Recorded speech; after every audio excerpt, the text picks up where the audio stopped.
Akala mo ba lahat ng housemates ng Pinoy Big Brother ay naghahanap ng pera at oportunidad? Ang totoo, may ilan sa kanila na mayaman na bago pa man pumasok sa bahay ni Kuya.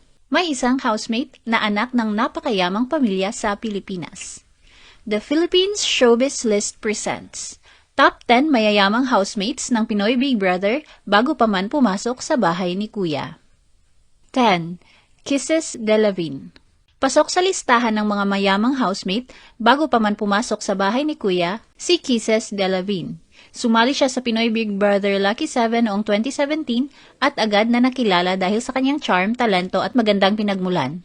Si Kisses ay nagmula sa isang mayamang pamilya sa Masbate.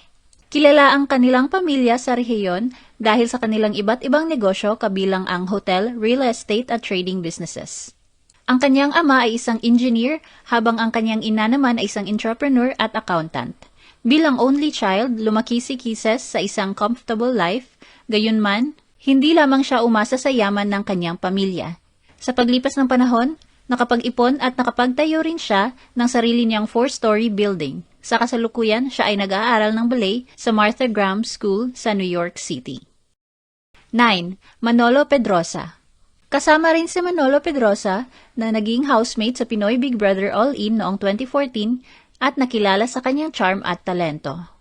Nag-aral si Manolo sa mga kilalang paaralan tulad ng LaSalle Green Hills, Enderun Colleges at University of Asia and the Pacific. Dahil sa matagumpay na negosyo ng kanilang pamilya, lumaki si Manolo na may comfortable life. Ang negosyong ito, na nakilala bilang Majestic Ham, ay itinayo ng kanyang mga magulang noong early 1990s at patuloy na lumalago hanggang sa kasalukuyan. Isa si Manolo sa mga co-owner ng ham business ng kanilang pamilya ngayon.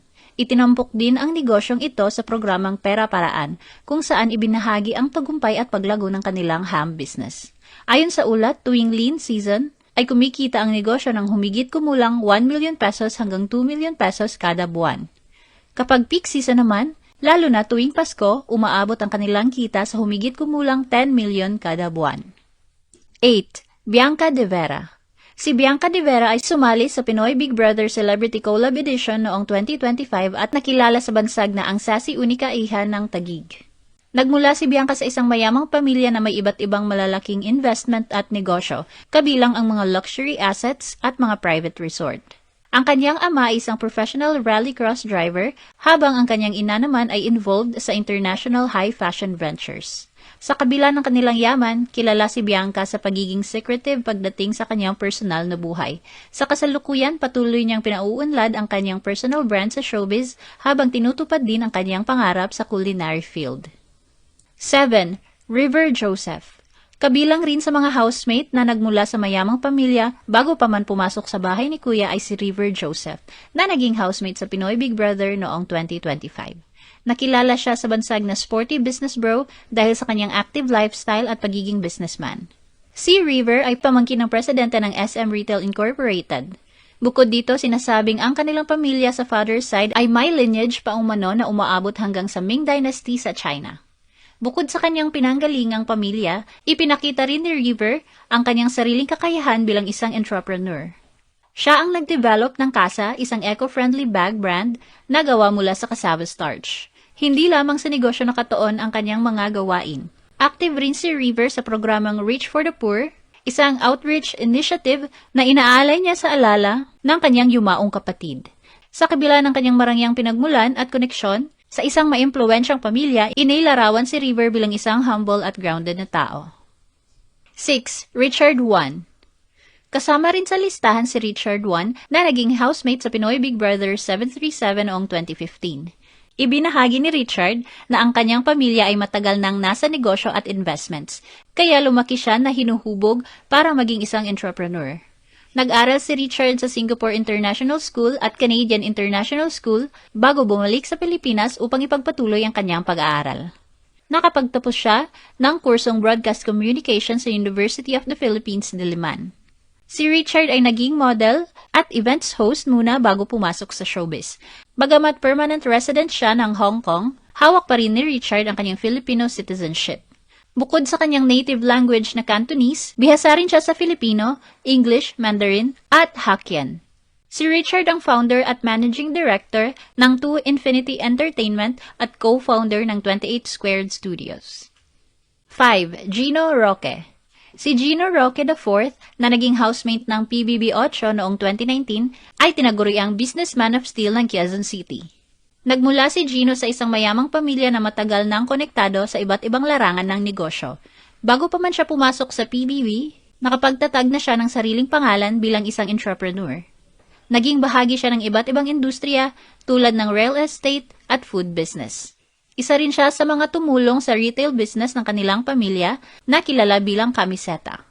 Bukod dito, itinayo rin niya ang isang successful na apparel turned events business na tinatawag na Forza. Naging maayos at patuloy na lumalago ang Forza noong panahong pumasok siya sa bahay ni Kuya. Sa loob ng bahay ni Kuya, naging kapansin-pansin si Gino dahil sa kanyang maturity at business-minded na pananaw sa buhay. Sa maraming interviews matapos ang kanyang PBB stint, madalas binibigyang diin ni Gino na ang kanyang pangunahing layunin ay ang patuloy na pagbuo ng sariling karera sa pamamagitan ng entrepreneurship. 4. Caprice Cayetano. Isa sa mga housemates na nagmula sa larangan ng negosyo at culinary industry ay si Caprice Cayetano, na naging housemate at kalaunan ay itinanghal na big winner ng PBB Celebrity Collab 2.0. Si Caprice ay anak ng kilalang Filipino chef at restaurateur na si George Mendez. Siya ang executive chef at creative director ng Cebu. Bukod dito, siya rin ang may-ari ng mga Michelin-recognized Japanese restaurants na Modan at Somethai. Lumaki si Caprice sa isang pamilya na malapit sa mundo ng pagkain at hospitality. Madalas niyang ipinapakita ang kanyang suporta sa mga negosyo ng kanyang ama at hindi rin lingid sa publiko ang kanyang paghanga sa mga culinary creations nito. Kasama ang kanyang ina at kapatid, madalas niyang ibinabahagi ang kanyang pagpapahalaga sa mga lutuin ng kanyang ama, lalo na ang paborito nilang chicken inasal. Dahil sa impluwensya ng kanyang pamilya, ipinahayag ni Caprice ang kanyang interest na balang araw ay pumasok din siya sa culinary industry. Pangarap niyang maging isang pastry chef o kaya naman ay maging businesswoman. 3. Beauty Gonzalez. Kilala rin sa pagiging mula sa mayamang pamilya si Beauty Gonzalez na sumali sa PBB Teen Edition Plus noong 2008. Lumaki si Beauty sa isang mayamang pamilya sa Dumaguete na kilala sa kanilang pagmamay-ari at pagpapatakbo ng mga agricultural plantations. Ang kanyang ama ay isang Spanish Hialay player, habang ang kanyang ina ay nagmula sa isang politikal na pamilya sa Cebu. Magkasama nilang itinayo ang matagumpay na negosyo ng pamilya na nakatuon sa pagtatanim ng niyog at tubo, na madalas ding binibisita ni Beauty noong kanyang kabataan. Bukod dyan, hilig din ni Beauty ang pagdedesenyo ng mga alahas mula sa ancestral gold. 2. Slater Young. Hindi rin nagpahuli si Slater Young na naging big winner sa PBB Unlimited noong 2012.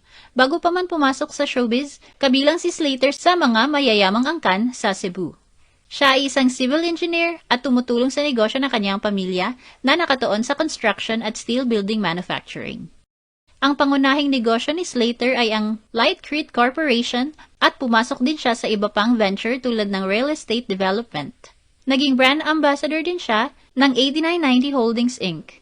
Sa kabila ng kanyang tagumpay sa negosyo, nasangkot si Slater sa isang kontrobersya bilang CEO ng kumpanyang nasa likod ng Monterrazas de Cebu project na umano'y isa sa mga dahilan ng flash floods sa Cebu.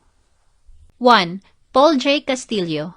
Nangunguna naman sa listahan si Paul J. Castillo, na naging runner-up sa Pinoy Big Brother Double Up noong 2010. Mas kilala siya bilang asawa ni Kay Abad. Si Paul Jake ay nagmula sa isang pamilyang may matagumpay na negosyo sa Cebu. Ang kanilang kumpanya na International Pharmaceuticals Incorporated ang nasa likod ng mga kilalang produkto tulad ng Omega Painkiller, Efficacent Oil, Bioderm at Casino Alcohol. Pati na rin ang Matutum Meat. Si Paul Jake ay ang founder ng Yobab, isang lechon company na nagsimula sa Cebu at kalaunan ay nag-expand na rin sa Manila. Sino sa kanila ang pinaka-unexpected na mayamang housemate? May alam ka pa bang housemate na mayaman bago pumasok sa bahay ni Kuya? Ano ang masasabi mo sa video na ito? Mag-like o mag-react at huwag mahiyang mag-comment. For our YouTube viewers, huwag kalimutan mag-subscribe at i-hit ang notification button. At para sa aming Facebook viewers, mag-like at follow sa aming Facebook page para updated ka sa mga showbiz chika. Thanks for watching!